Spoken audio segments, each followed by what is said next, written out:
juga kembali mencetak laba di tahun 2024. Ada peningkatan kinerja di sana, begitu ya. Nah, apa saja yang mensupport, mendukung kinerja di balik kinerja yang ciamik nih dari Bank Banten di sepanjang 2024, Pak Bambang? Ya, baik Mbak Maria, terima kasih. Benar sekali bahwa di tahun 2023 Bank Banten bisa membukukan laba sebesar 26,5 miliar.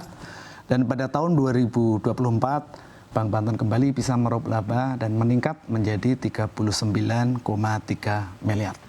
Dan perlu diketahui Bank Banten berdiri sejak 2016 dan sejak berdiri sampai tahun 2022 Bank Banten selalu membukukan kerugian. Prestasi di tahun 2023 dan 2024 dan juga sampai di triwulan 1 2025 tentunya tak lepas dari konsistensi jajaran manajemen beserta seluruh karyawan Bank Banten di dalam menjalankan 4 strategi utama kita. Apa saja tuh Pak strategi-strategi yang dijalankan oleh Bank Banten, Pak? Betul sekali Mbak Maria, kita konsisten seluruh jajaran manajemen beserta seluruh karyawan Bank Banten untuk menjalankan 4 strategi utama Bank Banten, yaitu yang pertama adalah penguatan permodalan, yang kedua adalah perbaikan tata kelola, yang ketiga adalah ekspansi bisnis yang berkualitas, baik kredit maupun funding, dan juga keempat yang paling penting adalah pengembangan human capital dan juga layanan berbasis digital. Konsistensi itu terus kita turunkan dalam bentuk strategi, arah, dan tujuan, serta corporate culture yang selalu kita berlandaskan kepada GCG dan compliance. Atas hal itu kita fokus sehingga seluruh layanan operasional, bisnis, dan IT sesuai dengan disiplin tata kelola. Dan itu terlihat kinerja kita yang pertama adalah dari net interest income. Di mana ini merupakan pendapatan bunga dikurangin biaya bunga yang terus kita jaga untuk selalu meningkat. Di samping itu adalah tentunya pengelolaan, efektivitas, dan efisiensi biaya, di mana kita selalu berdasarkan cost and benefit. Setiap biaya yang kita keluarkan harus ada feedback untuk mendapatkan income bagi perusahaan. Nah, dua sisi ini adalah sesuatu yang terus kita dorong sehingga alhamdulillah kinerja Bank Banten perlambat tapi pasti terus meningkat. Baik dari rasio kapital adequacy rasionya, kemudian dari profitabilitas baik return on equity maupun return on asetnya, kemudian LDR juga kita jaga dalam posisi yang aman sehingga antara kredit dan penghimpunan dana harus sinkron. Karena kalau terlalu banyak dana masyarakat yang kita himpun tapi tidak bisa kita salurkan, tentunya ini menjadi cost. Demikian juga sebaliknya. Rasio tentang likuiditas juga selalu kita jaga sehingga kinerja ini benar-benar terus kita tingkatkan dengan berbasis 4 strategi utama tadi. Di strategi yang terakhir ada digitalisasi masuk ke sana. Nah, ini seperti apa perannya nih Pak Bambang? Ya, layanan digital sudah merupakan tuntutan wajib. Wajib harus dipenuhi. Karena ini memang semua bank juga sudah melakukan itu karena dengan digitalisasi semuanya lebih praktis, lebih aman, lebih akurat.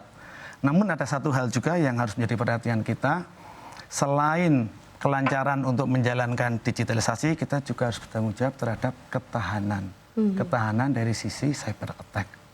Nah, saat ini untuk kanal-kanal penerimaan pajak, hampir semua bank juga sudah menerapkan pola digitalisasi.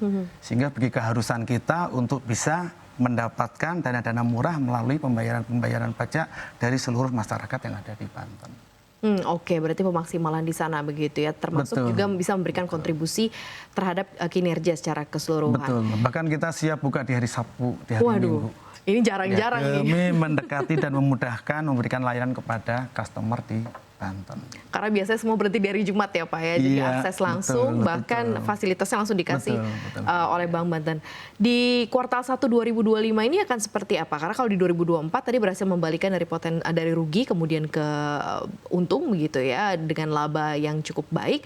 Di kuartal 1 2025 ini kan sudah tutup juga, sudah selesai juga. Ini seperti apa view-nya nih Pak Bambang? Betul, alhamdulillah di triwulan 1 2025 ini laba kita lebih tinggi dibanding triwulan 1 di tahun 2024.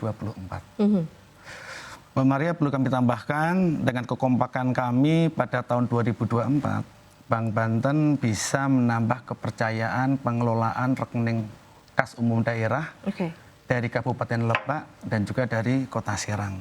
Dan kami terima kasih kepada Kabupaten Lebak dan Kota Serang yang sudah mempercayakan kepada Bank Banten.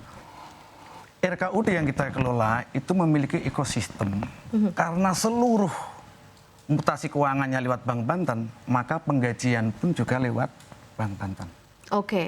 Nah, penggajian ini adalah source of payment yang aman dalam jangka waktu yang panjang.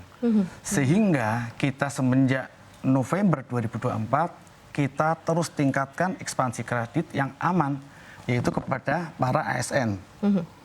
Itu marketnya masih besar sekali, Mbak Maria. Dalam hitungan kami, di Kabupaten Lebak itu masih ada potensi sekitar 2 triliun kredit yang bisa kita salurkan. Potensinya cukup besar berarti? Besar sekali. Dan untuk Kota Serang itu bisa sekitar sampai 700 miliar. Posisi kredit hari ini di Bank Banten adalah 4,03 triliun. Jadi kita masih 4 triliun.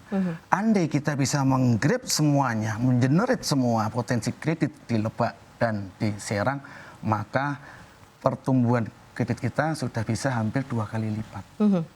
Nah, tentunya kita tidak hanya berpikir menyalurkan kredit, tapi kita juga harus mencari dana yang murah tadi. Dan kita juga menciptakan produk-produk baru.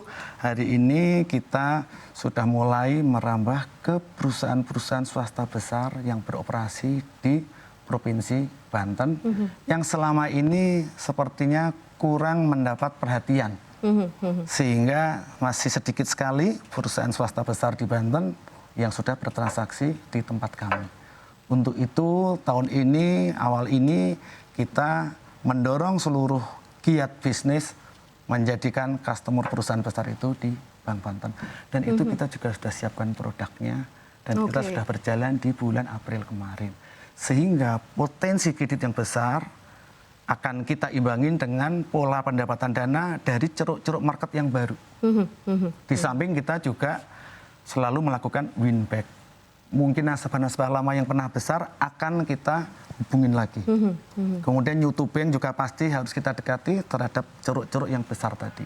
Karena pada dasarnya kami yakin perusahaan-perusahaan besar itu manakala kita lakukan pendekatan dan model bisnis yang menarik, mereka juga akan memiliki rasa ingin membesarkan Bank Banten. Dan kita siap hadir di lokasi-lokasi yang strategik.